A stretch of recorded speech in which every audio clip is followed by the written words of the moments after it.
Good morning, students. In the previous classes, we studied the chapter 4 of history, crafts and industries. Okay. Now we are going to start the geography portion. In geography, we have already studied about land and soil resources. Now we are going to study the water resources. Okay. So let's start.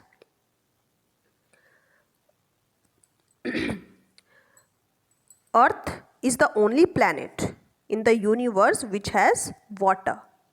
अर्थ ही एक ऐसा planet है जहाँ पर water है. यहाँ पर लगभग 71% जो टोटल सरफेस है अर्थ का वो वाटर से कवर्ड है, इसीलिए इसे ब्लू प्लैनेट भी कहा जाता है. अर्थ पर जो वाटर प्रेजेंट है वो किन किन फॉर्म्स में है? ओशन, सीज में, लेक्स में और रिवर्स में है. इन्हें सरफेस वाटर भी कहा जाता है. और साथ ही जो वाटर है वो रॉक्स और पोर्स के थ्रू अर्थ के सरफेस में चला जाता है, जिसे हम ग्राउंड वाटर कहते हैं. तो वाटर के सिग्निफिकेंस अब हम पढ़ेंगे. वाटर के क्या क्या सिग्निफिकेंस है या फिर क्या क्या उनके यूजेस हैं, है ना. जो वाटर है वो प्रीशियस नेचुरल रिसोर्स है और कई तरीक़ों से ये हमारी हेल्प करता है. वाटर का यूज़ हम डोमेस्टिक पर्पस के लिए करते हैं, जैसे कि drinking, cooking, bathing, washing. Water reverse और लेक्स में जो है वो इरिगेशन के लिए यूज़ किया जाता है, मतलब सिंचाई के लिए यूज़ किया जाता है और एग्रीकल्चरल प्रैक्टिस को हेल्प करता है. अंडरग्राउंड वाटर जो है उसे भी वेल्स और ट्यूबवेल्स के थ्रू बाहर लाया जाता है और डोमेस्टिक यूज़ के लिए और एग्रीकल्चरल पर्पस से यूज़ किया जाता है. जो प्लांट्स हैं वो सॉइल के थ्रू वाटर को एब्जॉर्ब करते हैं और जो वाटर है वो also forms an important constituent of the body weight of animal. और साथ ही जो वाटर है वो एनिमल्स के बॉडी वेट को भी मेंटेन करता है. साथ ही वाटर्स की रिक्वायरमेंट इंडस्ट्रीज़ में भी होती है. किसके लिए? क्लीनिंग के लिए और मशीन्स को कूलिंग देने के लिए. जब वाटर हाइट से फॉल होता है डैम्स में, है ना, या फिर वाटरफॉल्स में, तो ये हाइड्रो इलेक्ट्रिसिटी जनरेट करता है. जो बड़े बहुत ही लार्ज वाटर बॉडीज़ हैं जैसे कि सीज और ओशन, वो क्लाइमेट को मॉडरेट करने में हेल्प करती हैं जो कोस्टल रीजन में होते हैं.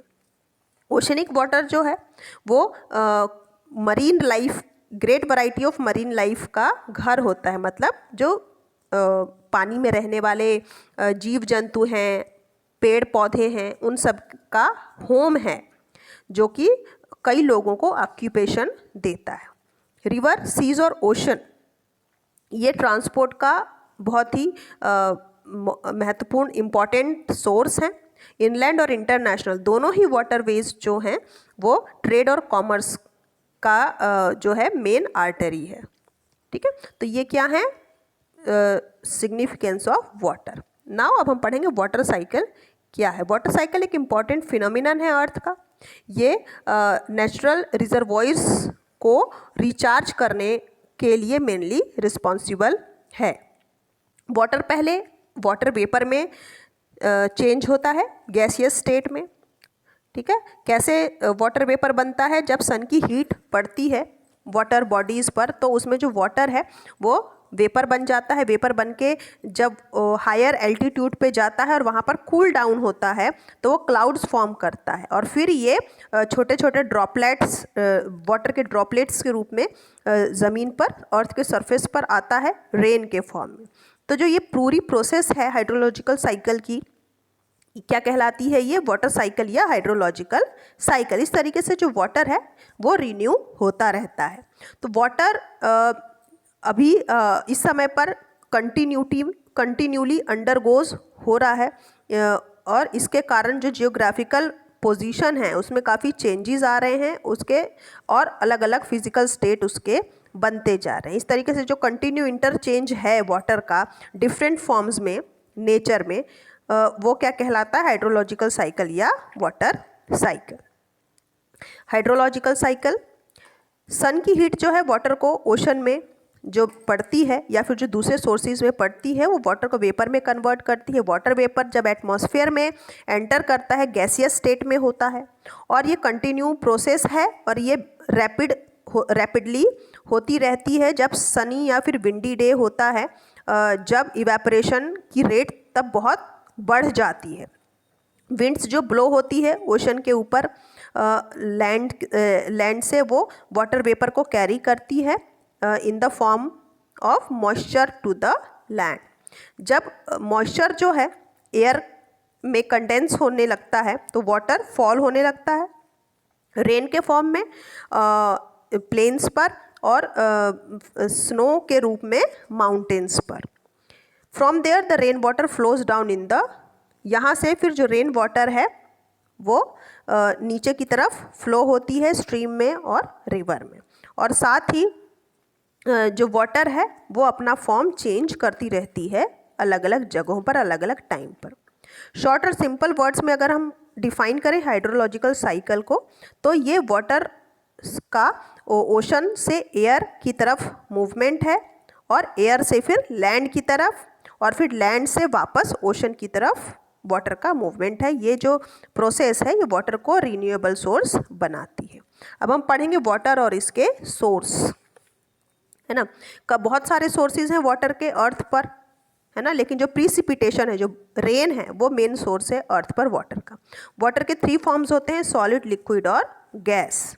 वाटर जो है इन तीनों फॉर्म से हाइड्रोलॉजिकल साइकिल में ली जाती है। जो फर्स्ट इवेपोरेशन टेक प्लेस होता है, फिर ये कंडेंस होता है, फिर कूल होने के बाद और फिर रेन और स्नो के फॉर्म में बारिश के रूप में नीचे आता है। रेन सबसे यूज़फुल फॉर्म है प्रिसिपिटेशन का। रेन वाटर जो है वो अर्थ की सरफेस पर कलेक्ट होता है और सरफेस वाटर जिसे हम कहते हैं, जबकि जो रेन वाटर का पार्ट होता है जो सीप हो जाता है, मतलब अर्थ में ज़मीन के अंदर इकट्ठा हो जाता है, उसे हम ग्राउंड वाटर कहते हैं। दोनों ही सरफेस वाटर और ग्राउंड वाटर इक्वली इम्पॉर्टेंट है हमारे लिए।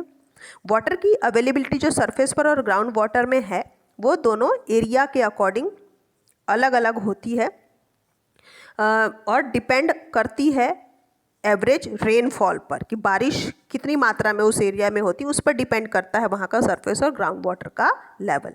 ओके, तो इस केस में, इंडिया के केस में अगर हम इसको देखें तो एवरेज रेनफॉल जो यहाँ की है 117 सेंटीमीटर एज अ होल है ना।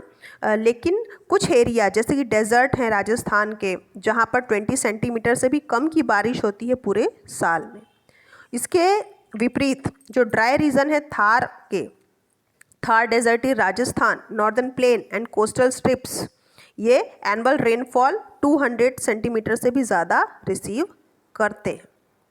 It is because of these reasons that the amount of availability fresh water differ from one area to another। यही कारण है कि एक एरिया से दूसरे एरिया में जो वाटर की अवेलेबिलिटी है वो अलग अलग है। रिवर, टैंक, पॉन्ड, स्ट्रीम और रिजर्वॉयर्स ये सब सरफेस वाटर का सोर्स होते हैं, जबकि वेल्स, ट्यूबवेल्स के थ्रू ग्राउंड वाटर लिया जाता है, यूज़ किया जाता है।